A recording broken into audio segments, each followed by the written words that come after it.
రాత్రి మొయినాబాద్ మండలంలో Bakaram village limits లో సంజనా ఫామ్ హౌస్ అని ఉంది. ఇప్పుడు ఇది చూస్తున్నది. దీంట్లో ఇల్లీగల్ యాక్టివిటీస్ జరుగుతున్నాయని చెప్పి ఇన్ఫర్మేషన్ రావటం, అప్పుడు రాజేంద్ర నగర్ జోనల్ ఫోర్స్ కొంత మొబిలైజ్ చేసి ఎస్ఓటీతో సహకారంతో ఇక్కడికి వచ్చి రైడ్ చేయడం జరిగింది. దీంట్లో 51 మెంబర్స్ ఉన్నారు. దాంట్లో 37 మెంబర్స్ ఉమెన్ ఉన్నారు, 14 మేల్ ఉన్నారు. ఈ 51 మంది కూడా ఆఫ్రికన్ కంట్రీస్ సంబంధించిన వాళ్లే ఉన్నారు. ఇక్కడ వాళ్ళు ఎవరు లేరు.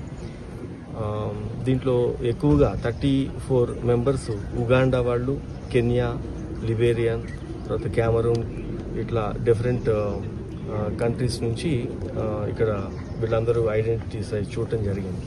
వీళ్ళు ఇక్కడ బేసికల్గా ఒక లిక్కర్ పార్టీ ఆర్గనైజ్ చేస్తున్నారు.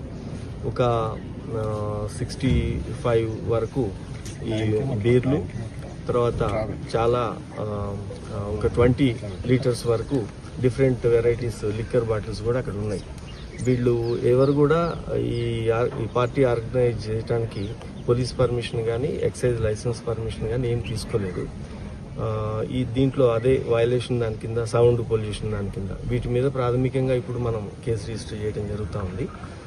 ఇప్పుడు ఇమిగ్రేషన్ వాళ్ళకి, వీళ్ళందరూ కూడా అదర్ కంట్రీస్ వాళ్ళు కాబట్టి ఇమిగ్రేషన్ ఆఫీసర్స్తో కూడా ఈ ఇన్ఫర్మేషన్ షేర్ చేసుకోవటం, అది చెకింగ్ జరుగుతూ ఉంది. ఎవరు జెన్యూన్ ఉన్నారు, ఎవరు జెన్యూన్ కాదు, ఎవరు ఓవర్ స్టేయింగ్ ఎవరైనా ఉన్నారా, వీళ్ళందరూ. దీంట్లో ఒక 12 మంది డిఫరెంట్ యూనివర్సిటీలో సంబంధించిన స్టూడెంట్స్ కూడా ఉన్నారు. ఇది చెక్ అయిన తర్వాత వాళ్ళ ఎఫ్ఆర్ఆర్ఓ సంబంధించిన వాళ్ళ రూల్స్ ప్రకారం దీనికి యాక్షన్ ఏ విధంగా ఉంటుందో వాళ్ళకి ఎగ్నెస్ట్గానేమో ఆ విధంగా ఉంటుంది.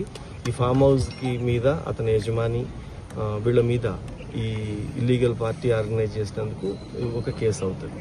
తర్వాత వీళ్ళు ఈ లిక్కరు, తర్వాత హుక్కా, ఇదంతా ఏది ఉందో అది సీజ్ చేయడం జరిగింది.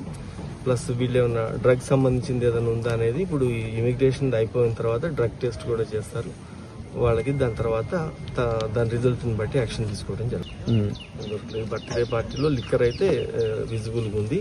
ఇప్పుడు అది కూడా చేస్తారు. బర్త్డే పార్టీ మామ అని ఒక అమ్మాయి, ఒక లేడీ, ఆమె ఆర్గనైజ్ చేసింది ఇదంతా. ఆమె ఏం చేస్తారు సార్ ఇక్కడ? ఈమె ఇప్పుడు తెలిసింది అయితే ఇది ఓవర్ స్టేయింగ్ లో ఉంది అని. ఇంకా ఇప్పుడే ప్రొఫైలింగ్ చేస్తున్నారు వాళ్ళు. చేస్తుంటే వాళ్ళకి కొన్ని గతంలో ఉన్న కేసులు కానీ ఇవన్నీ అవి బయటకు వస్తాయి. అవి చూసిన తర్వాత దాని మీద యాక్షన్ తీసుకుంటారు. పాస్పోర్ట్, ఫేక్ పాస్పోర్ట్ ఏమైనా ఉందా, ఇవన్నీ కూడా ఇప్పుడు వీళ్ళు వెరిఫికేషన్లో ఇంకా 1-2 అవర్స్లో 3 అవర్స్లో అయిపోతుంది. మెజారిటీ ఇప్పుడు దీంట్లో ఉగాండా వాళ్ళే కదా. వీళ్ళందరూ ఒక నెట్వర్కింగ్ ఎలాగో వాట్సాప్ గ్రూప్లో ఉన్నారు. ఇదేమో ఆన్లైన్లో బుక్ చేయడం జరిగింది.